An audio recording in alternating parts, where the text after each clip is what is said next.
If you've got a cabinet full of vitamin bottles and you swallow a handful every morning, stop and listen. Most of those pills may be doing absolutely nothing for you. A few might even be quietly harming you, and the two or three that actually matter most for an older body often go completely unchecked. The supplement industry has sold us one profitable idea: more is better. But for your health, it's often the opposite. Taking the right few is powerful. Taking everything is a waste of money, and sometimes a real risk. By the end of this video, you'll know the three things older adults genuinely tend to lack, the ones you're probably overdoing, and the one simple rule that replaces guessing with knowing. One quick promise: I'm not telling you to stop any supplement or medication your doctor prescribed. Never do that on your own. This is about helping you ask smarter questions, together with your doctor. The single most important rule in this whole subject: test, don't guess. You cannot feel most vitamin levels.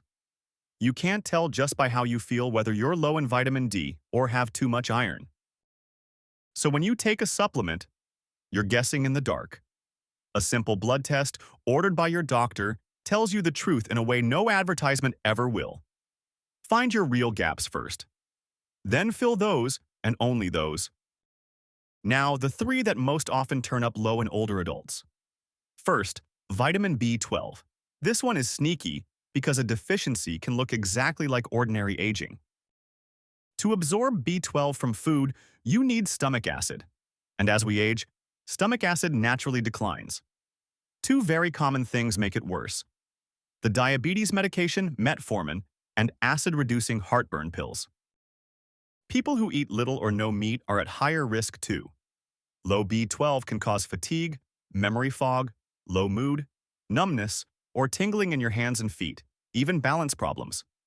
Sound familiar? These are the very things we shrug off as. Sometimes it's a vitamin deficiency hiding in plain sight. If you have those symptoms, or you're on metformin, or you eat little meat, ask for a simple B12 blood test. But the flip side matters too. If your levels are normal, you don't need high-dose B12 injections too.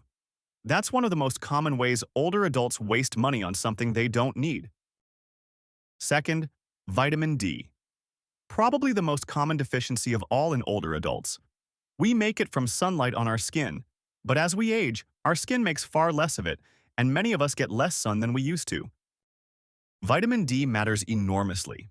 It lets your body absorb calcium for your bones, supports muscles, helps prevent falls, and strengthens your immune system. Worth checking and supplementing if you're low, especially with little sun exposure, osteoporosis, or a history of falls. But more is not better here either. Megadosing doesn't make you healthier, and very high doses can raise your blood calcium to harmful levels. The goal is correcting a low level to normal, not flooding your body. Third, magnesium. One almost nobody talks about. It quietly runs hundreds of processes: muscles, nerves, heart rhythm, blood pressure, sleep, and bones all depend on it. As we age, we absorb less of it, and certain medications, water pills and acid reducers, drain it further. The best source is food: nuts, seeds, leafy greens, beans, whole grains. As we age, we absorb less of it, and certain medications, water pills and acid reducers, drain it further. The best source is food: nuts, seeds, leafy greens, beans, whole grains. A small handful of almonds, a serving of spinach, a bowl of beans quietly top it up every day. Low magnesium often shows up as muscle cramps at night, trouble sleeping, and general restlessness. Worth mentioning to your doctor if those sound familiar. If this is helping you make sense of the confusing world of supplements, subscribe. This channel is here for the clear, honest truth, not the marketing. Now, the pills you might want to take out of your cabinet. First, and most important, iron. You should not take iron supplements unless a blood test has shown you're actually deficient. Most older men and most women past menopause don't need extra iron at all. Unlike some vitamins, your body can't easily get rid of excess iron. It builds up, and too much can damage your organs over time. If you're taking a multivitamin with iron in it and no one has told you you're low, that's worth a conversation with your doctor. Second, the fat-soluble vitamins, A, D, E, and K. Unlike vitamin C and the B vitamins, which your body flushes out when you have extra, these are stored in your body and build up over time. So with these, more truly can become toxic. High-dose vitamin A has been linked to weaker bones. Beta-carotene has been found to raise lung cancer risk in smokers. High-dose vitamin E can be risky if you take a blood thinner, because it can increase bleeding risk. None of these belong in your daily routine in large doses without a clear medical reason. Third, the high-potency, megadose multivitamin itself. For a well-nourished person, a giant multivitamin usually offers little real benefit, and the fat-soluble vitamins and minerals packed into it can quietly add up. A basic multivitamin can be reasonable for some, but those super-strength bottles from the specialty shop rarely are. So here's the simple, smart plan. 1. Test, don't guess. Ask your doctor for a blood test, especially for B12 and vitamin D, before buying a single thing. 2. Food first. Get nutrients from your plate wherever you can. Your body handles them best that way. And food rarely causes the problems high-dose pills can. 3. Supplement only the real gaps in sensible doses. 4.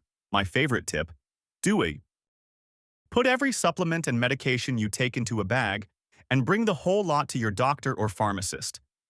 Let them go through it with you, throw out what you don't need, and check for interactions. It's free, it's eye-opening, and most people are amazed how much they can stop taking. 5. Be especially careful with the ones that accumulate, iron, and the fat-soluble vitamins A, D, E, and K. Never assume more is better. Good health doesn't come from a cabinet stuffed with pills. It comes from knowing your real gaps, filling those few wisely, and eating well. A few smart supplements will always beat a fistful of expensive guesses. If you have ongoing fatigue, numbness, memory changes, or balance problems, please don't just self-treat with a supplement. See your doctor, since it could be a real deficiency or something else that needs attention. And don't stop any prescribed supplement without talking to them first. This is general information only to help you have a better conversation with your doctor, not medical advice. Here's a quick challenge. Go to your cabinet right now, count how many different supplements you take, and comment that number below. And the real challenge. This week, ask your doctor for a simple blood test. If you'll do it, comment the word. Subscribe so the next myth-busting truth finds you. And share this with someone who takes a whole handful of pills every morning. They deserve to know which ones actually matter.